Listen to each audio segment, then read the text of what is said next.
I'm Marion Maloney and I head up governance and responsible investment at the Environment Agency Pension Fund. Well, we've been looking at responsible investment for the last 20 years, and let me tell you, from our experience, there's no trade-off at all. If we look at our returns over 5, 3, 1 years, fantastic returns, 9 to 12% on average every year, outperforming the market in all of those 5 years. And I think the biggest evidence is that we are a fully funded, defined benefit, and it's an open scheme. And so that's fantastic. 6 years of being fully funded. So for us, this journey we've been on around responsible investment, which has lasted for 9 and 20 years, has delivered fantastic returns for us. So I absolutely believe there's no trade-off. People challenge me on returns. People challenge me a lot about greenwashing. Isn't everybody doing this nowadays? And what I say to them is, listen, you don't go out and buy the first product that's offered to you and somebody says to you, hey, this is sustainable. You have to do your work to make sure that what you're getting is correct. So for us as a fund, that's absolutely integrated into how we govern. Our pensions committee, what they're trained on, our investment beliefs, in terms of our investment strategy. Pretty much every meeting we have at the Environment Agency Pension Fund, there is a discussion around responsible investment. And then when we get to the stage of looking to invest in something, we will analyse in great detail what those asset managers are providing. And that includes sitting down. I was in a meeting last week, 2 weeks specifically talking about the carbon element of this particular fund. Now, if an asset manager can answer all of our questions correctly, that gives us some confidence. But this is really not just about making sure the green element is okay.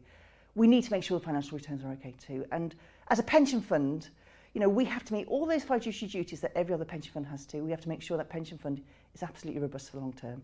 And to date, it has been, and that approach to responsible investment has been fantastic. We've had some really long-standing relationships with asset managers who have really got it, who have shared our investment beliefs, who are out there engaging, have been engaging for years. So this is not new to them. What we're seeing now is more asset managers going down that route, which is fantastic. But again, check, ask question. And even with some of our fantastic managers who I think are really strong in ESG, issues arise. And when they arise, get on the phone to them, listen, we've been told, possibly by our members, by the press, there's an issue here. And we have to research that and we have to find out what it is. And sometimes if that problem is a genuine problem, then we have to work through our asset managers to get that rectified, or kind of, wider investor initiatives. So we're not immune. I'm not saying we've got a fantastic fund with no problems, but if there is a problem, we want that sorted. And again, some of our long-standing asset managers have those engagement, have been doing that, have really good relationships with their underlying portfolios, the companies, and they will know them inside out. But more broadly, kind of more mainstream managers now are really doing that, and that's fantastic. But again, I go back to something which my chair told me many years ago when I started work: make asset managers work. Ask questions, ask questions, ask questions. And so absolutely, it's on us as asset owners to make sure that we are making those asset managers work and delivering what we want. What I need to achieve is that pension fund is solid for the long term. Those pension committee trustees, they have a fiduciary duty to act in the best long-term interest. So, of course, we have to make sure it's financially sound, but we have to manage those risks. And nowadays it's called ESG. We've always called it, responsible investment where I come from. But looking at all those risks, and are they materially financial significant to our fund? And if they are, we have to do something about it. And we have to work with our asset managers. They have to work with the underlying companies. We have to work with other investors to raise this as an issue externally. We've got 40,000 members who are gung-ho wanting us to do the right thing on the environment.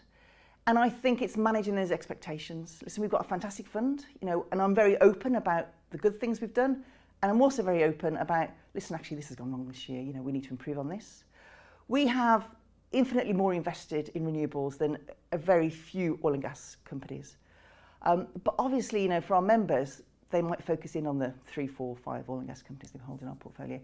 And for me, it's about being honest, explaining why it is, why that's in our strategy, and how we're working with those oil and gas companies to bring about change. So I think members, and increasingly more broadly, people who are investing at a retail level in assets, they want to know what they're doing. They want to have a say in the vote. They want to make sure that they're investing in the right thing. And for me, that's fantastic. I think that's just exploding, and I think it's hugely exciting and bringing more pressure to bear on the industry.